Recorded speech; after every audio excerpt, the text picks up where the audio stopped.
Hello, this is Dr. Viv again. Um, this time we shall look at a very important aspect of advanced classical mechanics known as canonical transformations. Suffice it to say that this is the heart of classical mechanics.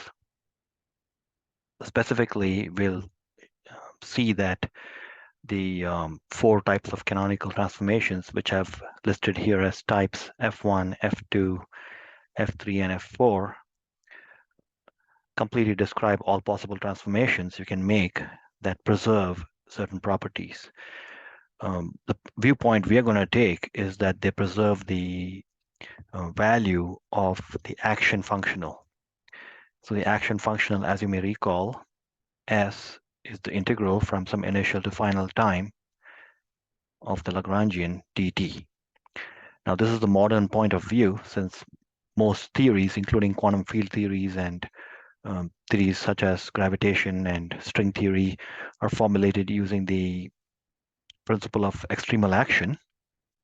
It makes sense that we take this modern viewpoint.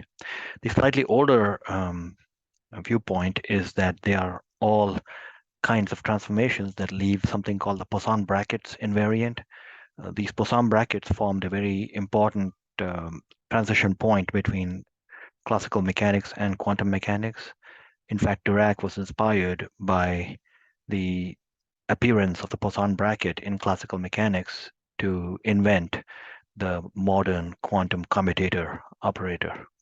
So this transition between the Poisson brackets from classical to quantum is very important for the history of physics as well as for the understanding of what quantum mechanics actually is. We will be downplaying that viewpoint a little bit and we'll be playing up instead the viewpoint that the action is left invariant. So first we'll talk about that and then hone in on these four different types of canonical transformations. I'll talk a little bit about the relations between them and so-called Maxwell-type relations and the special name these days for canonical transformations are symplectomorphisms. I'll discuss that, or the group of symplectomorphisms. And then we'll do a concrete problem, this scary looking oscillator. This is a nice looking oscillator, p squared over 2. If I had mass, I'd have p squared over 2m plus 1/2 k squared, k times q squared, where k is a spring constant. What I've done is I've written it in terms of omega instead, which is the square root of k over m. So I can write the, and then I've set m equals 1. So it's a unit mass block oscillator. So that omega would be the frequency of the natural oscillations if just you had just these two terms. But what if you had some nasty nonlinearities coming up from various properties of a spring, such as a nonlinear spring and things like air resistance or what have you. So you can get these mixtures of Q and P and Q cubed. There's no easy way to solve this. Of course, you could throw everything on the computer, but we would like to see if, at least in the limits of alpha times Q much less than omega squared and beta times Q is much less than 1, can we come up with a nice solution? And to first order, can we actually relate these constants alpha and beta? So that'll be the concrete ambition. So let's talk about what transformations can possibly leave this action functional invariant. So the invariance means that delta of S is 0.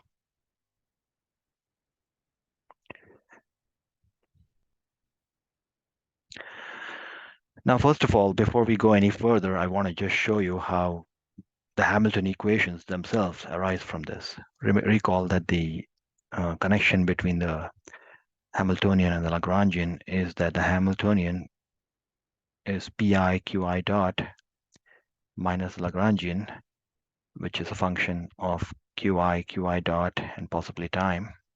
Here we have the understanding that qi dots are written entirely in terms of qi, pi, and time after having performed the Legendre transformation.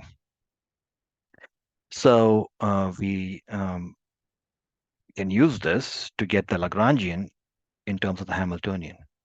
So I'm going to get L equals pi qi dot minus h. So that equation, delta s equal to 0, boils down to saying delta of the integral pi qi dot, so I'm substituting for L now, minus h dt equal to 0. So it's simply instructive to see how Hamiltonian equations themselves come first. So taking the delta inside, integral from I to f. By the way, I'm using Einstein summation here. Repeated indices are summed over the natural range, in this case n, because there are n degrees of freedom. So I get integral I to f. I think I should write di to tf, but you know what I mean, initial time to final time.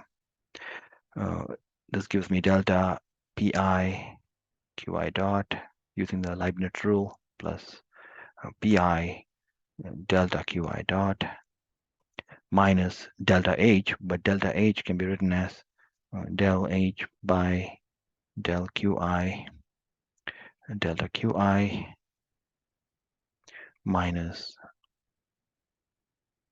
del h by del pi delta pi dt. So I have that. How do I deal with this thing here? Well, from this, I need to get to Hamilton's equations. Let's recall what they are. Secretly, we know that Hamilton equations are going to be qi dot equals del h by del pi, and pi dot equals minus del h by del qi. We need to somehow get those. How do we get them from this? You sort of see one of it's already happening, because if I combine the pi terms together, I get qi dot should be equal to del h by del pi. But the other one is not happening. And the problem is you have this delta qi dot. So we must find a way of eliminating or getting rid of that. The idea is to use the fact that the variations at the endpoints are 0. So let's use that to simplify. So let's take the total derivative of what is d of pi delta qi. So let's first do d by dt of that. D by dt of just this. So that's the desired thing. We don't need a qi dot. So we are trying to work something in without a qi dot. One way to do that is to take the d by dt of the product and see what happens. So this gives me two terms by the Leibniz rule, pi dot times delta qi, where dots indicate time derivatives naturally. And then that's pi times delta qi, the whole thing dot. Now it's easy to show, and I urge you to do this as an exercise, that the dots commute with the deltas. So I'll write here my reasoning here. Dots commute with the deltas. So then I get pi dot delta qi, and by the commutation property, I can write this as pi times delta qi dot. In other words, dot can be brought in past the delta. So now I have multiplying both sides by dt, if you will. Then I have d of pi delta qi equals pi dot delta qi plus pi delta qi dot dt. The term that we wish to eliminate is this term times dt. So therefore, pi, this term, delta qi dot times dt is equal to, if I bring this to the other side, it's going to be negative. Which is good, because I'm getting my negative now. Pi dot delta qi dt, and then this term is already on the other side, so it's plus d of pi delta qi. All right, now we'll put this back in there and see what results. So I get all this must be 0 because the variation must be 0. So I get 0 equal to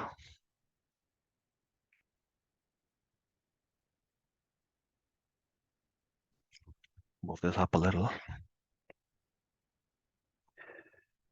0 equal to the integral from I to f. Now I'll combine these two terms since they're already prepared. Delta pi times qi dot minus del h over del pi. And then I have minus, and then this, when I replace it with that, brings another minus sign. So I'll take the minus sign common to both the terms. And when I put in place of this, I put this, I get delta qi times dt, but that delta qi is right there. So I'll pull out delta qi's, and then I get pi dot plus del h by del qi, plus because there's a minus sign here and a minus sign there, and I've taken out the minus signs, so it's a plus inside. And then I have this additional term. So that's plus d of pi delta qi. And then these two are multiplied by dt, and that is not. Okay, so let us move this over to the left and continue our work. So that standalone term can be integrated because d of a perfect differential is by the rules of calculus, it's just itself. So this gives me I to f delta pi times qi dot minus del h by del pi minus delta qi pi dot plus del h by del qi dt. And then, as I mentioned, I'll integrate this. When I integrate this, I get pi delta qi between the limits I to ti to tf. This time I'll write di and tf.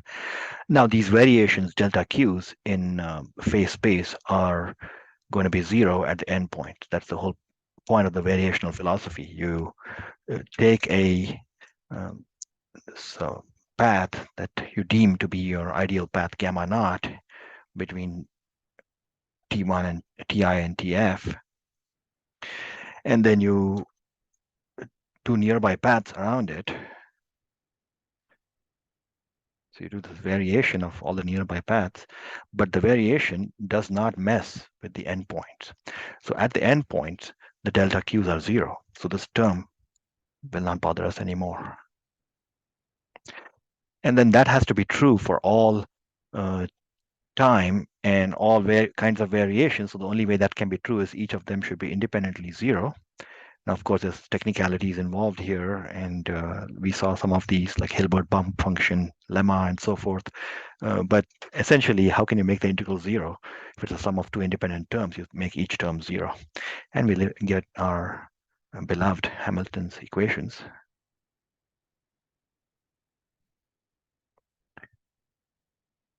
Through the variational principles. So this shows that variational principles are extremely important.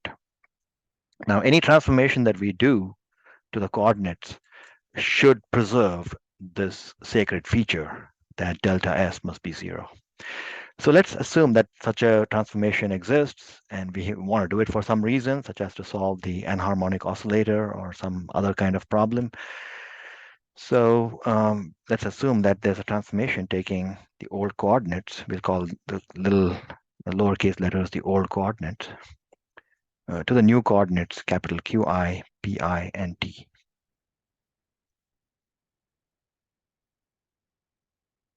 Right now, they're just transformations.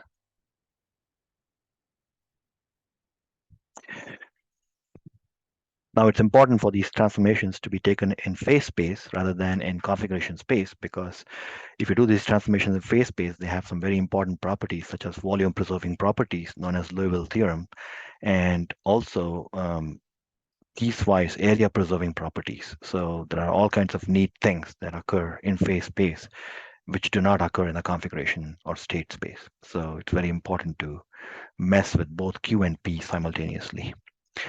Well, if we do this, we want to demand that our variational principle, the new variational principle, remains true, just like the old variational principle. So I'm going to write this as delta. I'll start writing T1 and T2.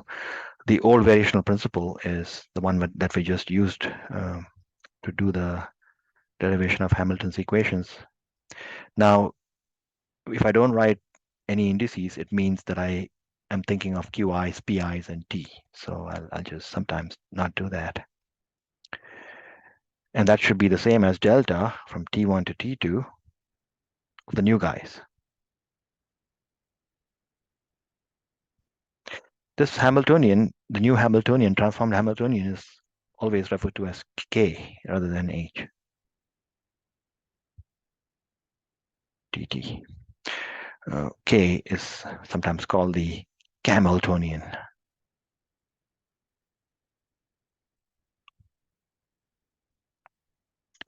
Because it's Hamiltonian with the H replaced by K. So anyway, let's try to find the relationship between these two. Now, obviously, if two exact differentials are related like this, you can have you can have this to be equal to something, that one, plus a exact differential. So that is the whole point of these transformations when you do them simultaneously. So I'm going to get pi qi dot minus h of q, p, and t is equal to pi qi dot minus k of capital Q, P, and T plus some total derivative d by dt. Now, what kind of function can you choose? You can choose any function you want at all. You can choose a function of the old variables, the new variables, and time. Now, for the sake of sanity, and that's the only reason for it, we divide these possible degrees of freedom for the exact differential to be of the form f1, f2, f3, and f4. f1 is taken to be a function of the old positions, the new positions, and time. So it's a space generating function. It doesn't depend on momentum at all. It's just a coordinate, and then some of these will depend on coordinates and momentum, and one of them will be pure momentum. So, those are the four types. I'll write the rest very soon. So what we need is a method to relate these two equations. So let's do that next.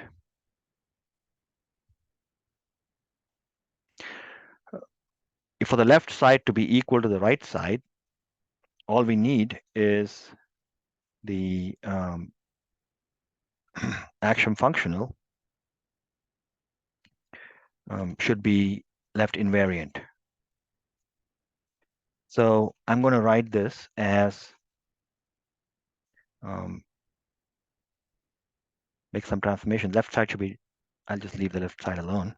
I'm going to write this as pi qi dot minus k of, I'm not gaining much in not writing the index I, so I'm going to go ahead and put all the index back. I thought it'll save me some writing, but really it's not.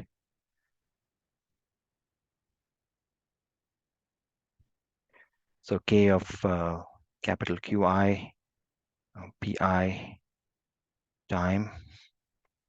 And then I can mess with this. That's the derivative with respect to time, but I can write that as del f1 by del t plus del F1 by del Qi times dQi by dt, which is also known as Qi dot. And then del F1 over del Qi, capital Qi, times d capital Qi over dt, which is Qi dot. So I have this interesting looking system.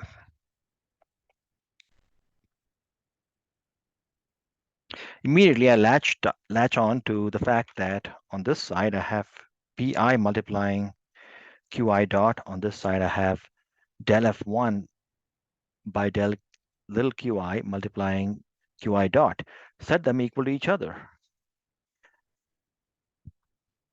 So I get my first condition, and that is pi equals del F1 over del Qi. Box that.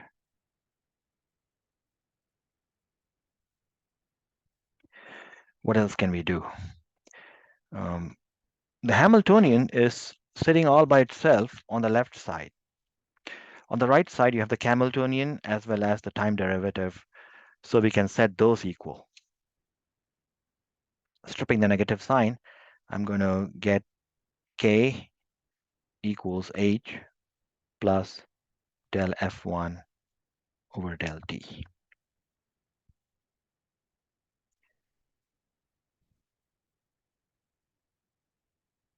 I meant to underline this k, which leaves us just these two terms, which should then also be equal, but these two terms are on the same side, so one of them should be equal to the negative of the other for everything to cancel out.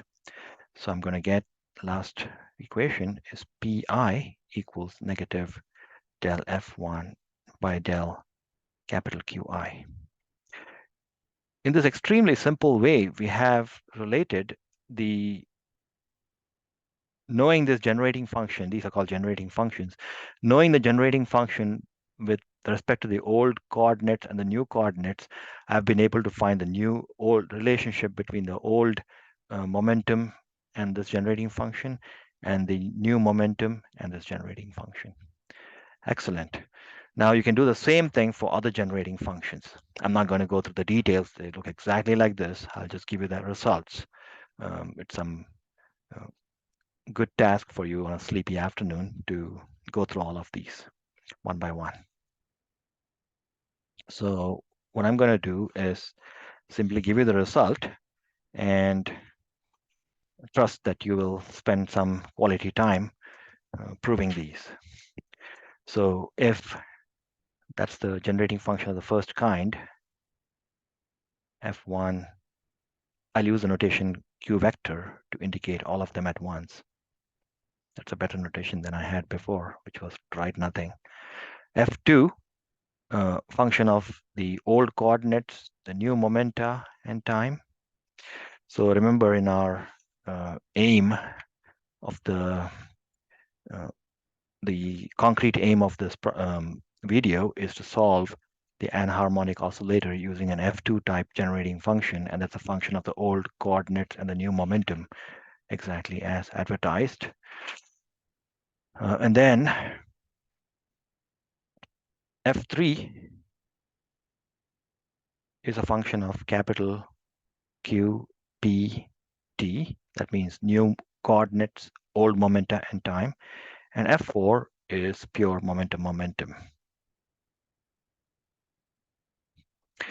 So these four generating functions are commonly used and standard across the literature. And there are one or two oddball authors who like to do their own thing. But for the most part, these are the relationships.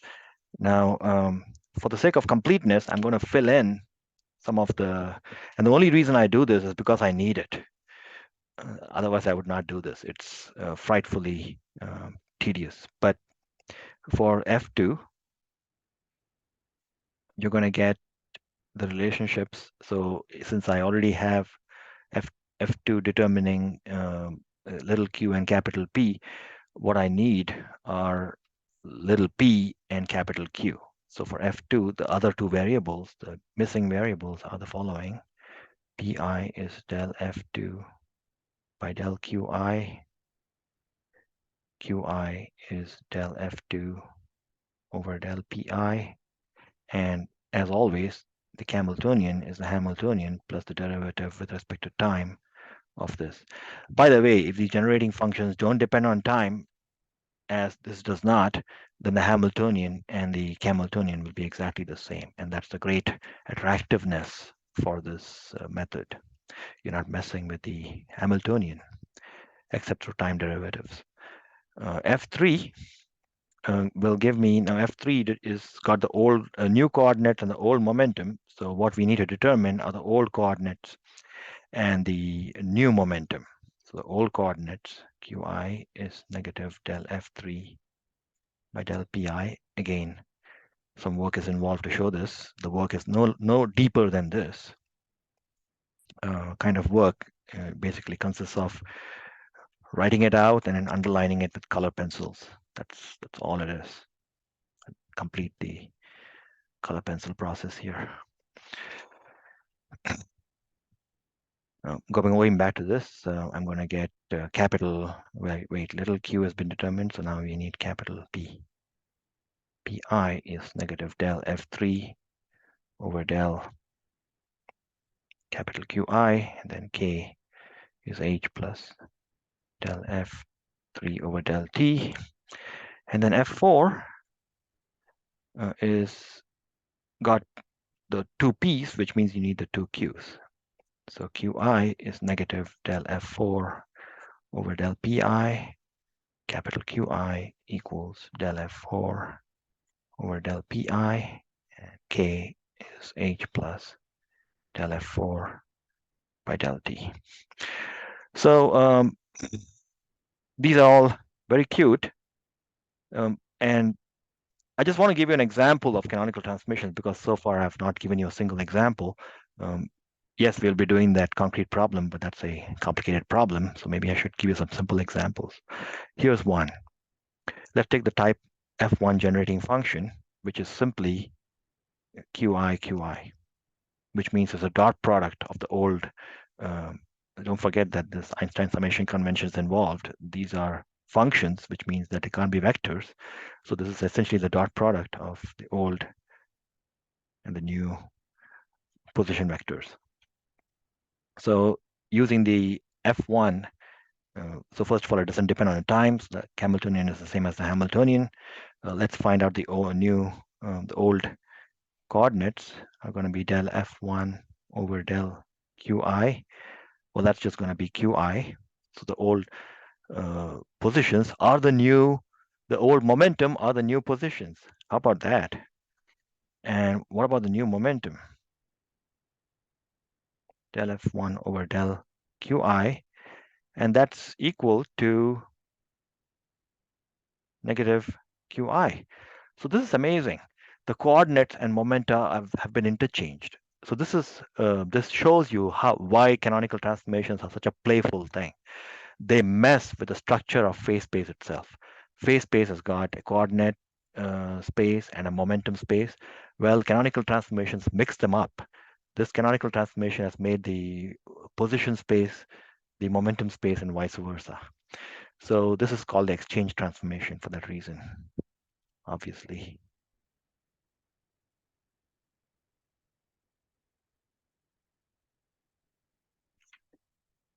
Now, you can actually show that the set of all canonical transformations form a group.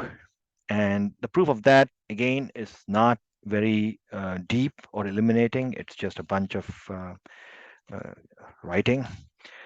So what I would like to do before that is discuss a little bit about the Jacobian. When you have a transformation that goes from there to there, the Jacobian of the transformation is very important. You can actually show, and the proof of this is referred to a book like Goldstein, the graduate level book for this course. So I'll write here, can show that the Jacobian of the canonical transformation is exactly 1. It's unity.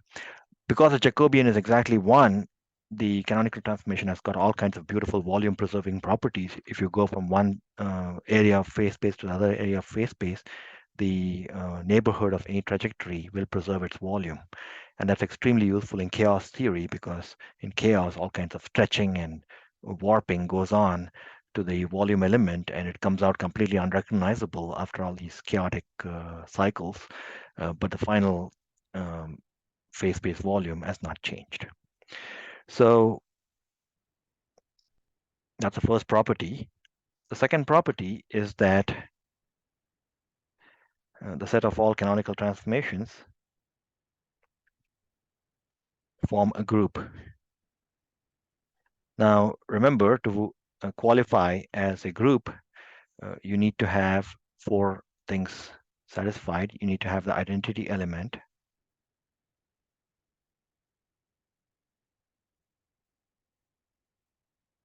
Well, it turns out that the generating function given by q dot p is the identity element for this canonical transformation. I want to actually show this because it's worth showing, and it's very easy to do it. So let's use the transformation equations for F2 to show this. So the P is going to be del F2 by del Q, which is capital P. And then Q, which is del F2 over del P, is Q. So this transformation does not change the coordinates or momenta, and therefore qualifies for an identity element. Now, the fact that the canonical transformations are closure means that if you go from coordinates q, p, t to coordinates capital Q, p, t to coordinates q tilde, p tilde, t, then the move from going from q, p, t directly to q tilde, p tilde, t is also a canonical transformation. The proof of this is very easy, and you should try doing it. If I call the generating functions, let's say F1 type generating function taking you there, and if I call this generating function F1 tilde taking you there, then you can show that the generating function for this operation is just the sum of the two. So this is left as an easy exercise for you. The third thing that you need to show to prove that something is a group is that the inverse exists.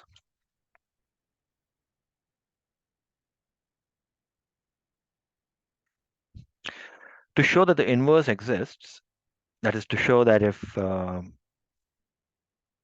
Q, which is a function of QPT, and P, which is a function of QPT, if that is a canonical transformation, then little q, which is a function of QPT, and little p, which is a function of capital QPT, is also a canonical transformation. The reasoning behind this is kind of deep. It's basically pure mathematics, and you can find the proof in Walter Rudin's book on analysis.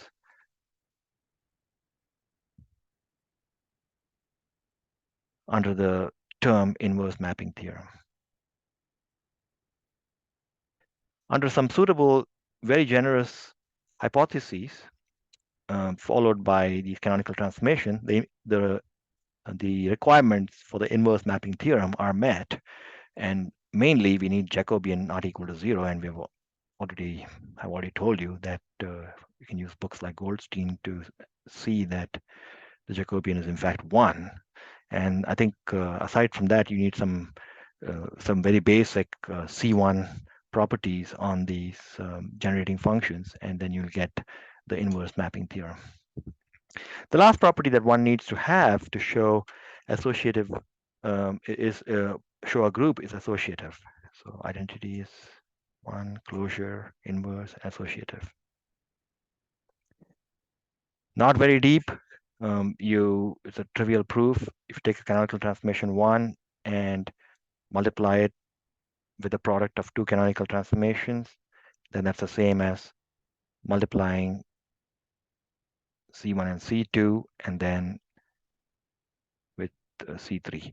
And I would encourage you to do the using similar methods like this. Instead of F1 and F2, F1 tilde, you will have F1 dagger or something like that. And then you can do the three of them. So if you call this F1, F1 tilde, and F1 dagger, you can show that this trivially follows. So these properties show that canonical transformations form a group. This group these days is not called the group of canonical transformations. They're called the group of symplectomorphisms.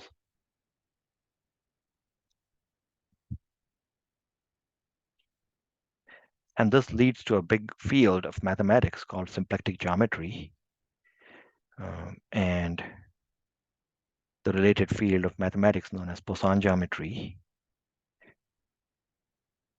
Poisson geometry takes a slightly different angle, and that is it talks about the Poisson brackets being invariant. So I want to spend a little bit of time, not too much time, because I want to get to my favorite problem. But one of the promised aspects of this video was to talk about Poisson brackets, and then we'll also talk about Maxwell-type relations. So what are Poisson brackets, and what are some of the features of Poisson brackets? And I'm not going to do this in too much detail. I'll just define it for you and do one or two simple properties and then move on. So PBs. A Poisson bracket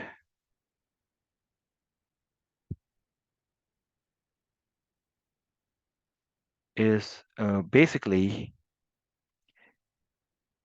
a map that takes two functions to a new function called fg. The definition is the following. Fg is, and for once I'll write the summation sign because it's an important definition and you should not have any misunderstanding here. So it's del f by del qi, del g by del pi minus del f by del pi times del g by del qi. In other words, keep the order of f and g the same in the numerator, just switch the denominators around. That's the anti-commutative nature of the Poisson bracket.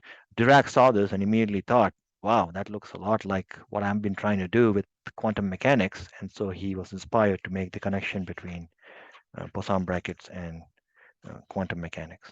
That's a great moment in the history of science.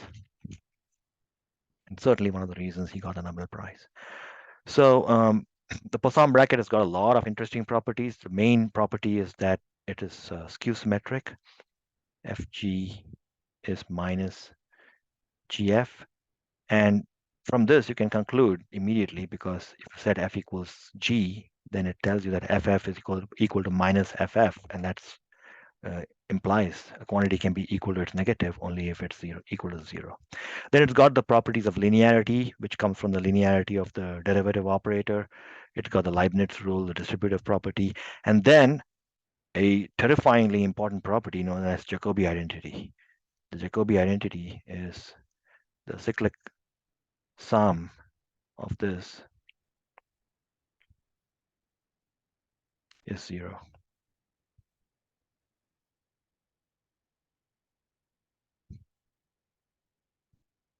In other words, if you take f, g, and h as being at the 12 o'clock, 4 o'clock, and 8 o'clock positions of the clock, then you have this sort of cyclical sum equal to 0.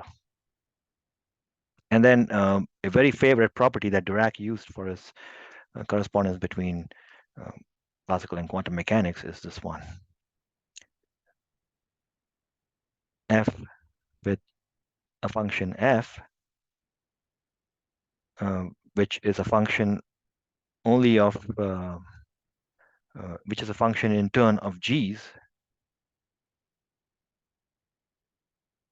with each of the g's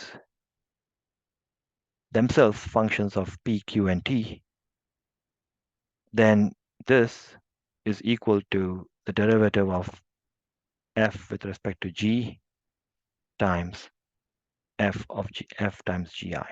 He used this a lot in his developments in quantum mechanics. You can find it in his yeshiva lectures in quantum mechanics and also in his great book, The Fundamentals of Quantum Mechanics.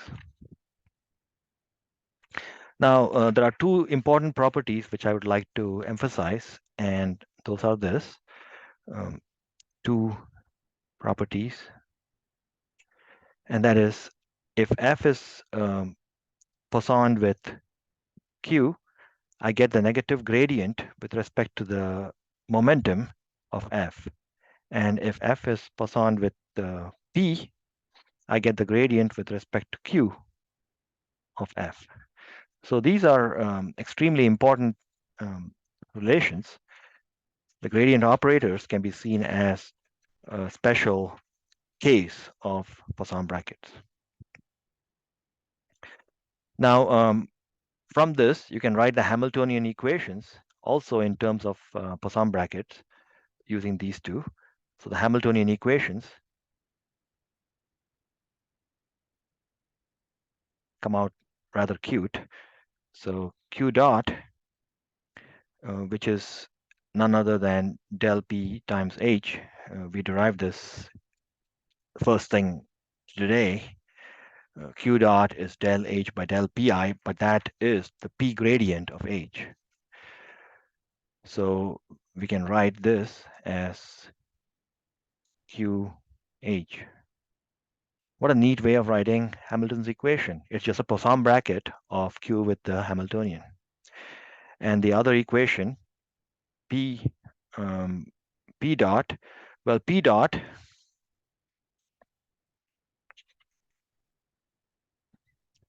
is negative Q gradient of H, but the negative Q gradient of H is just negative of that.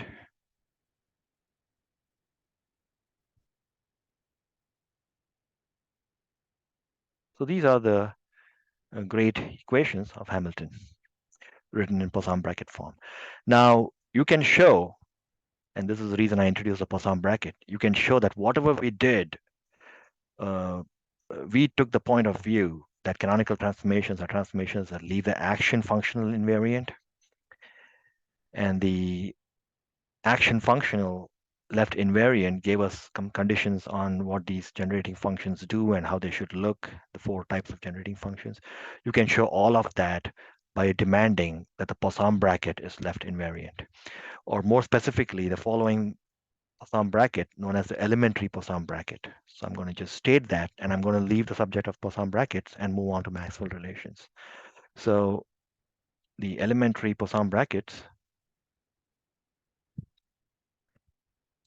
are defined as follows. They are Qi, Qj, which will be equal to 0, because if you put Qj, the derivative of Qj with respect to Pi is 0. Similarly, the derivative of Qi with respect to Pi is 0. So that will be 0. And then this Pi, Pj will be 0. So the only term that you have is Qi, Pj. Well, Qi, Pj, let's work it out. It's going to be del Qi by del Qk. I'm going to use different summation indices because here I've used the summation index I, but I've already reserved I, so I have to use a different summation index. Well, there are 26 letters in the English alphabet, so that's pretty good.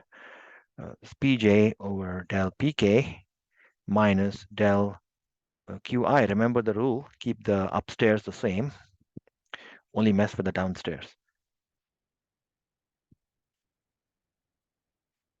Well, these are going to be 0 because Qi's don't depend on Pk and Pk's don't depend on Qk's. And these are just 1. So that's just going to be delta Ik times delta Jk, which is the same as delta Ij. So Qi Pj is delta Ij. Now what you can show, and this is not difficult, but it's tedious, and I'll call it a theorem. You can show that the elementary Poisson brackets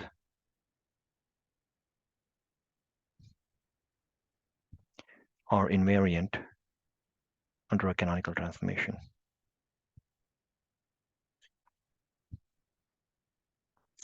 In other words, if we make a canonical transformation, pi, qi, let's just leave the time out of it. Qi, pi going to capital Qi, pi, then you can show that Qi, Qj is 0.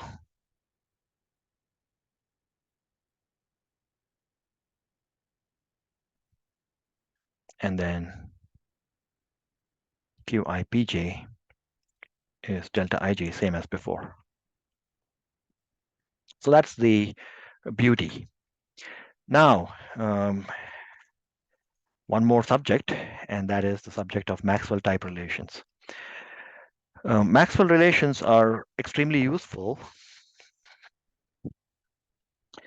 in the subject of canonical transformations. So what are they and why do we need them? Well, the why of it, why you need them, you sort of need them for the proof of this theorem, for example, and you need it for all the work that you do in the theory of canonical transformations. So it's useful to at least mention what it is. Again, it's partial differential games. It's not very deep, but let's consider what it is. So what I would like to do is go back to what I had earlier. Here they are. So these equations that I had that tell you how to go, how these new coordinates are related with respect to the old ones. What we can do to them is further take partial derivatives. Now, the Maxwell was a great expert in doing this because that's how he showed that light was an electromagnetic wave. So these are in his honor. They occur everywhere. They occur in thermodynamics. They occur in electricity and magnetism, and they occur here in canonical transformations. In his honor, they are called Maxwell-type relations.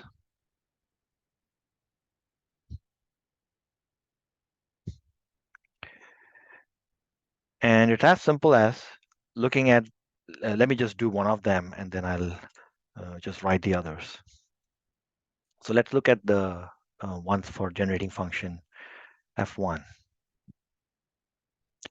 I'll copy them down. Pi equals del f1 over del qi from there. I'll leave out the Hamiltonian equals plus del f equals the Kamiltonian. I'll leave that out. Capital Pi equals negative del f1 over del qi. Now what I can do is I can remember that f1 is only a function of the q old, q new, and time.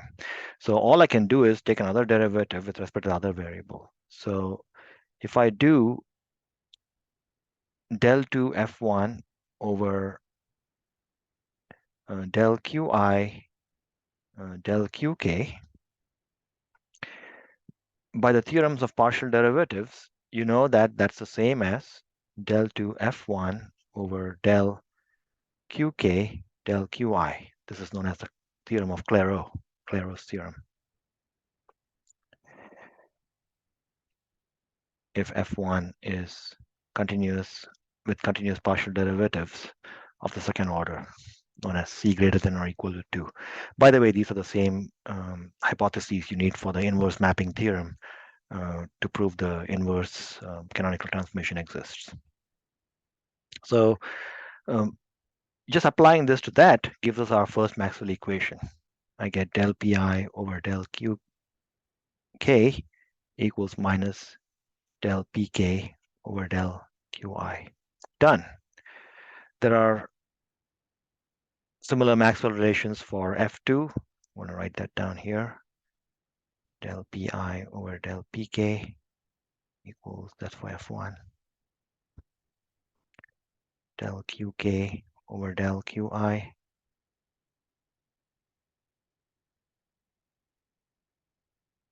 F3 del pi over del pk equals del qk over del qi. And lastly, F4.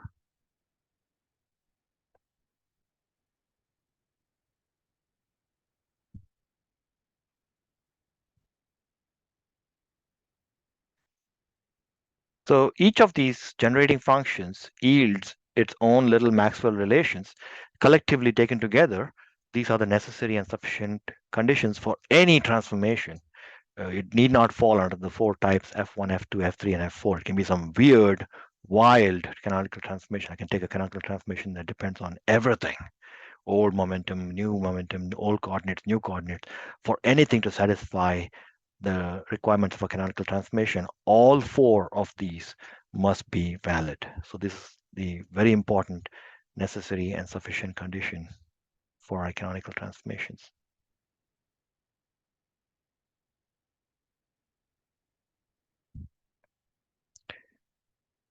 Conditions for symplectomorphisms.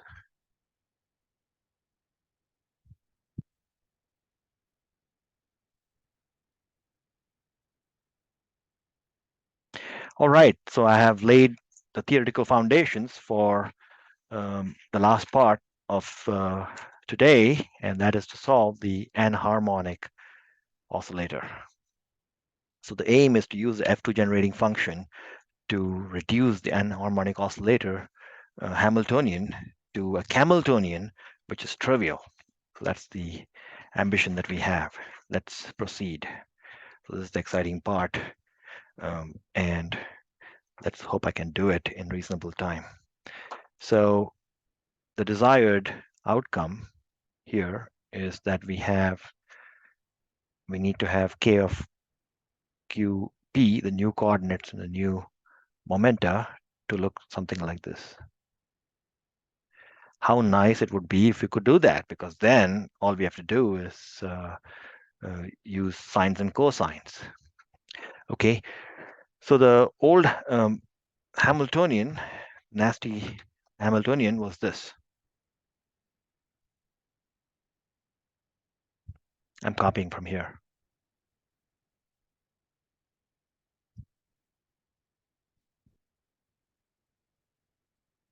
It had these terms: alpha times q cubed plus beta q times p squared.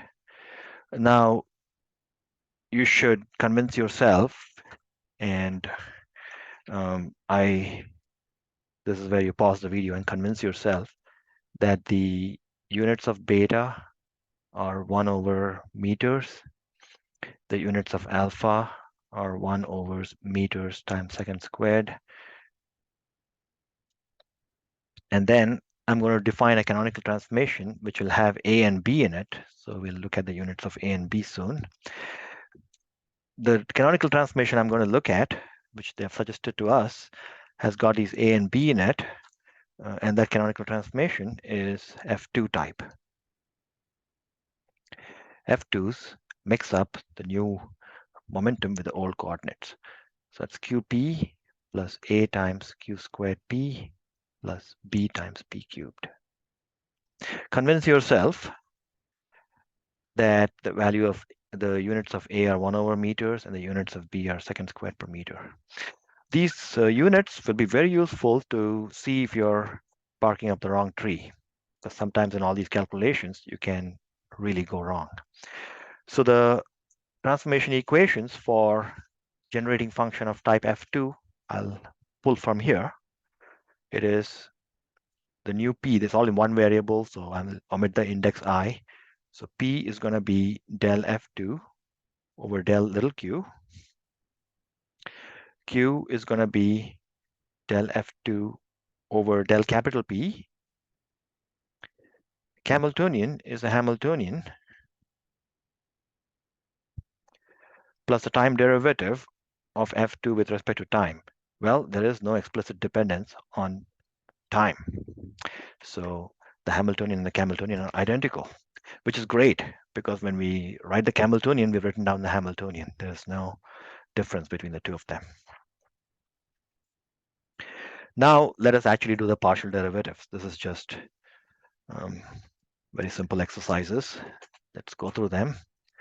When I take the partial derivative of F2 with respect to little q, I'm going to get P equals capital P from that term. And here I'll get 2 times AQP. That will not contribute. Then similarly, capital Q will be del F2 by del P. I'll get contribution from here and here and here, all 3 terms. So it's going to be Q plus AQ squared plus 3 times BP squared. Let's call this equation 1 and 2. Now I can use the equation 2 to solve for little q. Well, I can't really solve for little q because it's a quadratic equation, but what I can do is I can write the expression. The expression is going to be q minus aq squared minus 3bp squared. And now what I can do is I can rewrite for q what I just wrote here. So this is sometimes called bootstrapping. So what I wrote for q, I'll write for q again what I have up there. So I get q minus aq squared. So you'll think I'm definitely descending into madness, because why can't I keep doing this over and over? The answer is you don't have to do it too many times because of the smallness in certain things. Remember that we have the condition that, let's not forget that these quantities are really small. So we're going to use things like alpha q, much less than omega squared, and beta q is much less than 1. And that also means, by the way, that a and b are much less than 1. So we're going to neglect the rule. The new rule is we'll neglect anything that's got things like a squared, b squared, ab. We'll neglect alpha times a, beta times a, alpha times b, beta times b, and also alpha beta. So if you're going to neglect all these things, this procedure doesn't descend to madness. It stops very quickly.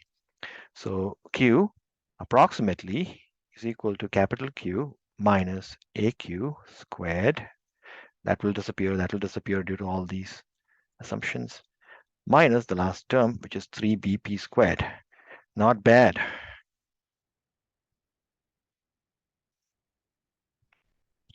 So what we're going to do is take this and substitute it into 1.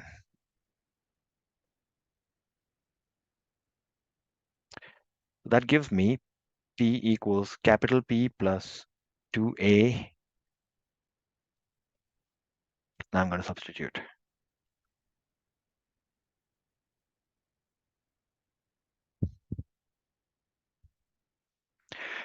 Remember the rules. A squared vanishes, AB vanishes. So really nothing much. The only term I get is the first term, which is Q times P.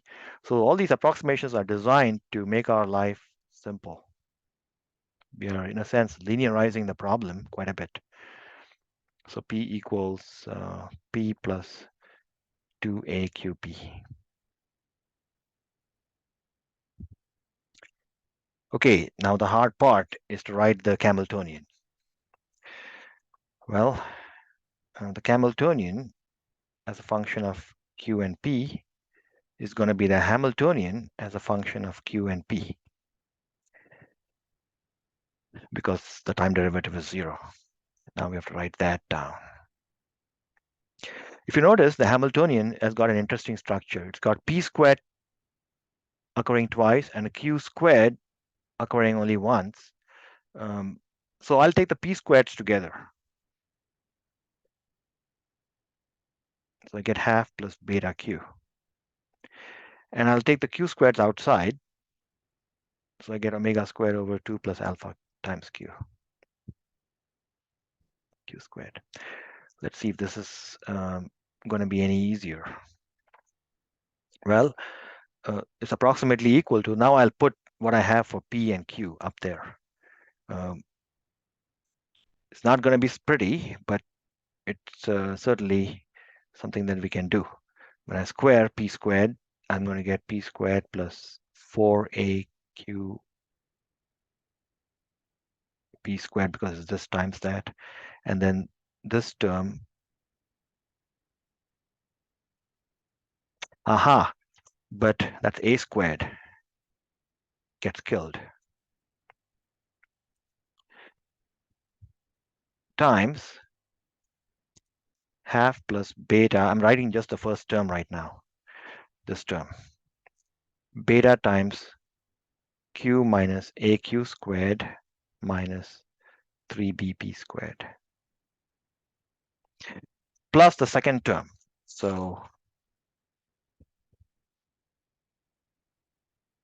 that's the second term. Second term is omega squared over 2 plus alpha times q, which is this.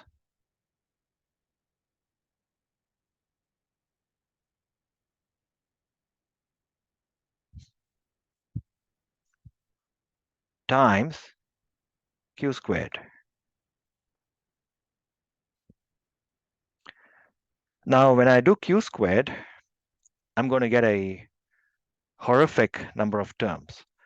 They're going to be many terms, okay, because it's a 3 thing. But each of those terms will have a times b or a squared or b squared. The only term that will survive are terms with q all by itself, q multiplied with this, or q multiplied with that. So I'll just write those terms.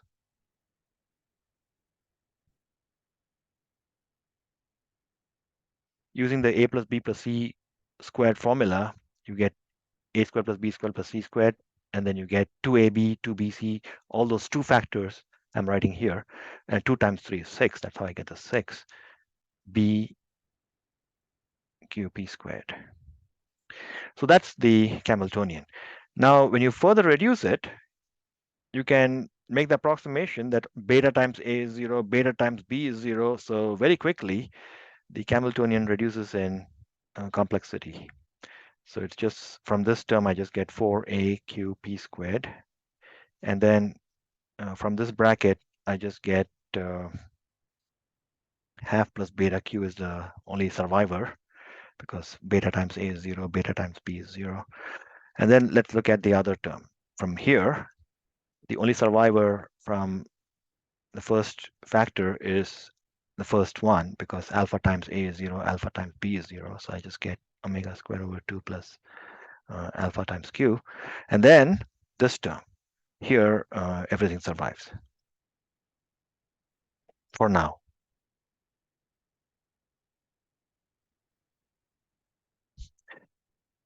All right, let's simplify this further. And when I multiply these two together, I'm going to get p squared over 2. A times beta is 0, so I won't write it.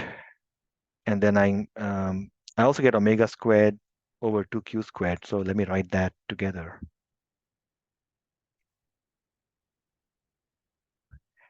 And then I'll put everything else. So I'm getting beta q p squared. That half goes with 4 to give 2. So I'm done with this. Now I go here. I've already done that. So I get alpha times q cubed minus alpha times a is 0, alpha times b is 0. So the only other terms I get are once I get when I multiply omega squared with those terms. So that gives me omega squared over 2 times 2 is 0. That 2 cancels out. So that's a times omega squared q cubed.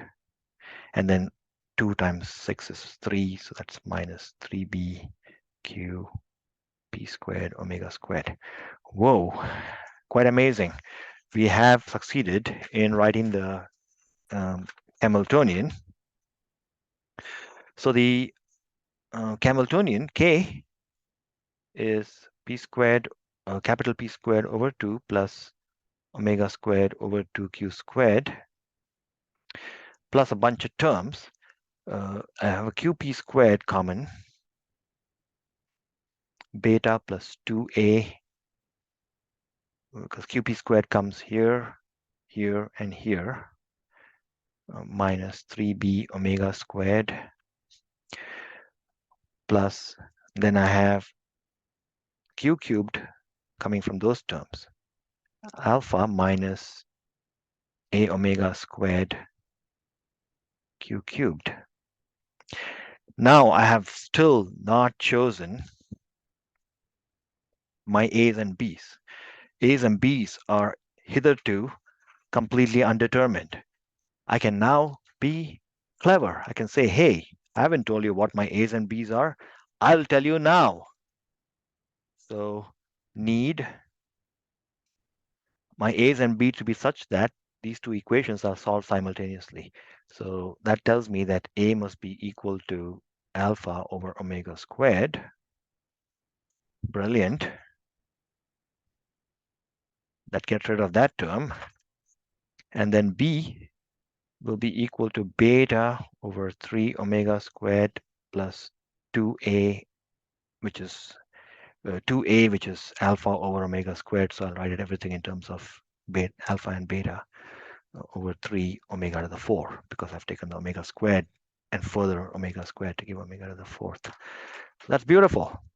With this choice of A and B, we now are guaranteed to not have these two terms. And now the Kamiltonian is completely tamed. So you just have a simple harmonic oscillator, and the solutions is Q equals A cosine omega t plus phi, where A and phi are some arbitrary constants of integration, and the momentum P, which is Q dot, is negative A omega sine omega t plus phi. Because it's unit mass, we don't bother about the velocity. So now we substitute this in the equations for Q and P, and we have the solution. So let's write it. Q of t, I won't go through the details. It's something that you should do. We get A cosine omega t plus phi minus alpha A squared over omega squared cosine squared omega t plus phi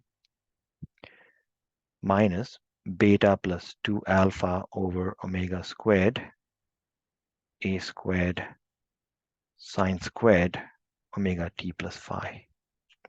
So this monster tells us how the oscillator's position changes with time, at least to first order in those quantities. When you do this P from here, you're going to get a considerably different looking expression.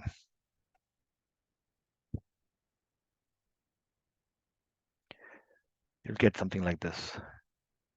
And please do verify these on your own time. It's just a bunch of calculus, so I'm not too interested in showing you this part, but this is what I have in my notes. So you get this. That's a complete solution, but important note, if you check the derivative of Q, you'll find that's not equal to the P here. Well, obviously not, because we made a ton of approximations and we have completely ruined the volume preservation aspect in phase space. So if we want to the first order Q dot to be equal to P to maintain some kind of volume preservative properties, at least to first order, then you can show, and again, this is a good exercise for you, that beta must be equal to alpha over omega squared. Observe the units work out, because beta is 1 over meter and alpha is 1 over meters times second squared. So beta must be related to alpha like that, because omega is radians per second squared. So you can show that if you continue to want phase space or Liouville theorem like properties to first order in the anharmonic oscillator, you can still do it by cleverly constructing that kind of oscillator with beta and alpha to be that. I think I should stop here, because this has been quite a long video already. Hope you enjoyed it.